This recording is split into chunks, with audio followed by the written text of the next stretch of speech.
Thanks, Doug. All right, we're here on a Friday. What? I just always wonder what happens to the kid listening in the car who then all of a sudden David goes up to preach that Sunday.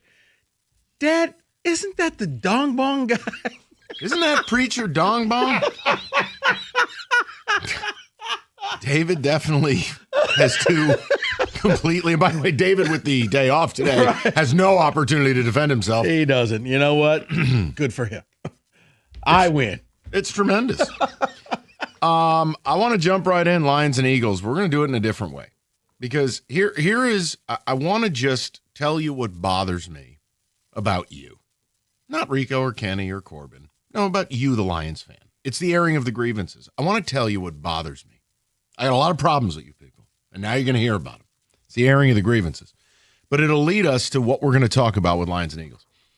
What bothers me is this. Many of you, not all, many of you live in effing la-la land, where every loss is explained away, and every win is the greatest thing ever, even if you beat corpses. Oh, my God, we've just redefined football. It's not how it works when you're a good team with Super Bowl aspirations. Every loss matters. They hurt. They're important. And then there are measuring stick games. That brings us to the game in Philly, which is not just a game. Not to me, it's not. I think the Lions are in need of a true signature win. Look, the Bucs game is the closest thing you have to it. If you want to tout Baltimore, that's your prerogative. They're under 500. That fight, take it up with Jim Costa. This is a true prove-it game. You're on the road. You're against the team that's holding the number 1 seed, the defending Super Bowl champions. They look vulnerable. Their offense can't score in a whorehouse. One of their best players shreds the team routinely. You are going in there, and you have an opportunity to reclaim kind of what you lost. Because here's the problem I have. You've beaten a good team. You beat the Bucs. But have you beaten a great one? Now, you opened the season against the Pack.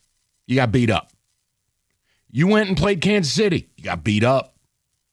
And Minnesota may not be good, but they beat you up.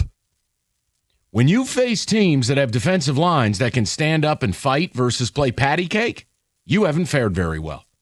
So here's to me what's on the line and why I don't want to win the game. I need to win this game.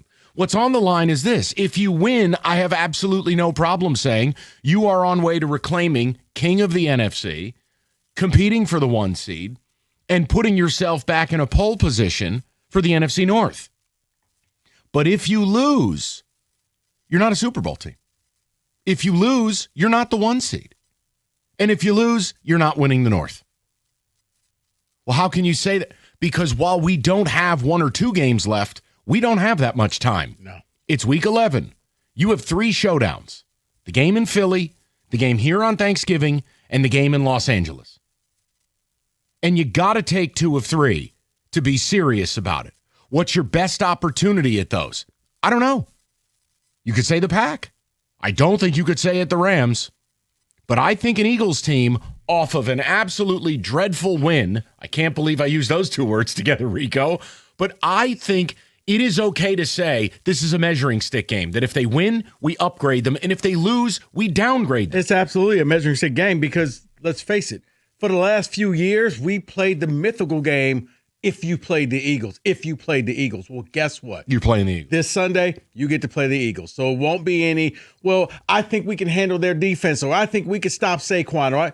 Let's find out. It's a prove-it game. Prove to me that you're the best team in the NFC. Prove to me that, once again, forget about week 1. We're going to be the team. All roads will go through Detroit.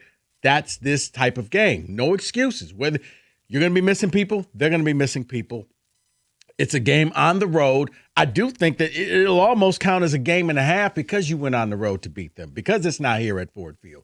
Look, you play who you got to play, and you play where the league tells you to play. You beat the Bucs, but you beat the Bucs here. Now, you go to Philly and you beat them at the Link, that's going to mean something. It's one of the better wins in football all year long. It is beating, look, you're 6-3, they're 7-2. Rico, a win puts you in the conversation with the tiebreak to be the 1 seed. Mm-hmm. A loss, you're not getting the 1 seed. I think a win, puts you right there with let's just say the Rams win, and then you get to play the Rams later.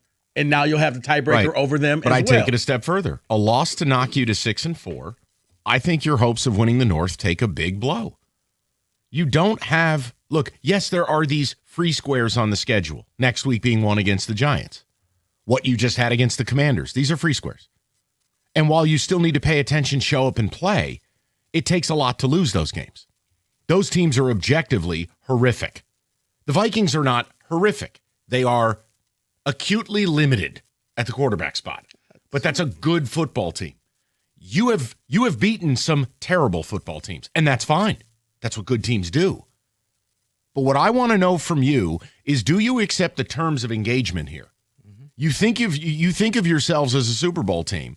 Well, then act like one. Wins matter, losses matter too. And I'm not going to be in the business Monday of explaining it away, and I'm not going to be in the business of doing this whole moral victory crap. The Eagles are ripe for the picking. Are you going to go and get them? Because I do think whatever this team's got available, they're going to bring it. All week, they've been shredded by their fans. All week, I think it's tense in that locker room.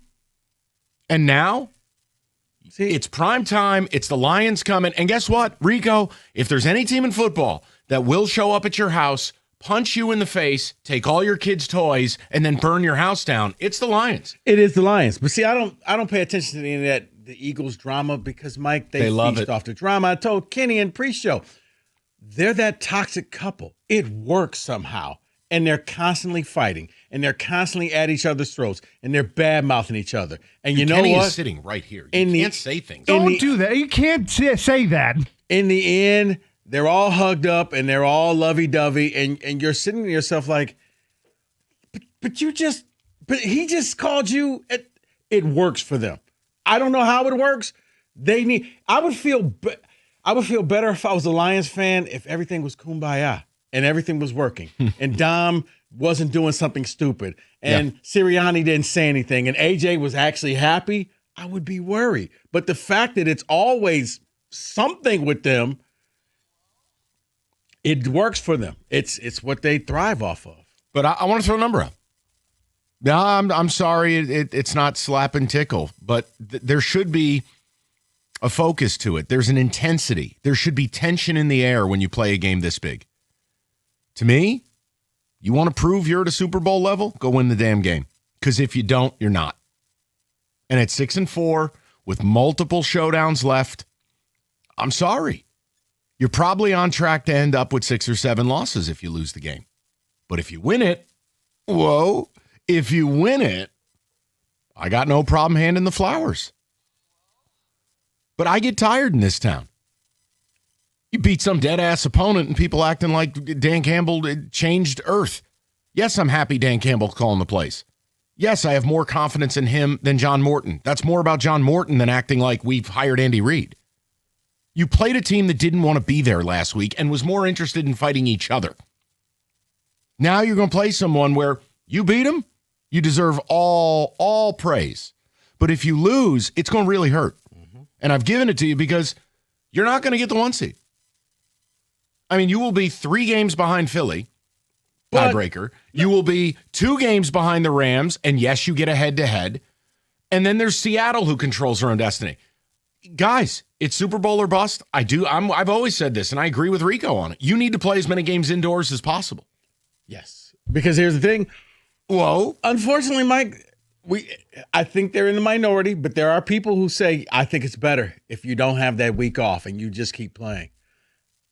I don't agree with that at all. I think you want to play as many games, as few games as possible, indoors, here at Ford Field. Correct. Because if you lose this game, your gift could be you got to go back to Philly in late January. I think if you lose this game, it means your offensive line isn't that good. Mm-hmm. I think if you lose this game, I think it will show you that you're going to need to get healthy in the secondary. You're not going to win with the Legion of Whom long term. You took it right out of my mouth. You're going to say, oh, we won with the Legion of Whom. And then the league caught up with you. And it was cute. It was a great story, but now it's over. Now you have A.J. Brown and Devontae Smith out there, and they're healthy, not, a bunch of wide receivers on one leg. I'll throw the number out. And if we don't fill the phone lines, it'll tell me a lot about you. It'll tell me you're soft because you don't want to talk about your team in real terms. You just want everyone to play slap and tickle, and the painting was a gift, Todd. Well, I'm sorry. It's a big game, and big games have consequences. So let's act like a Super Bowl fan base. If you win, it means one thing, and if you lose, it decidedly means another. And if you disagree with any of this, go for it. Here's your invitation. But I'm not going to get on the air and do, golly gee, I'm excited for the game. What's your prediction? I don't care. I want to talk about what it all means. 248-539-9797. Whoa. How's that not on my drop board yet? Rico, do what you got to do.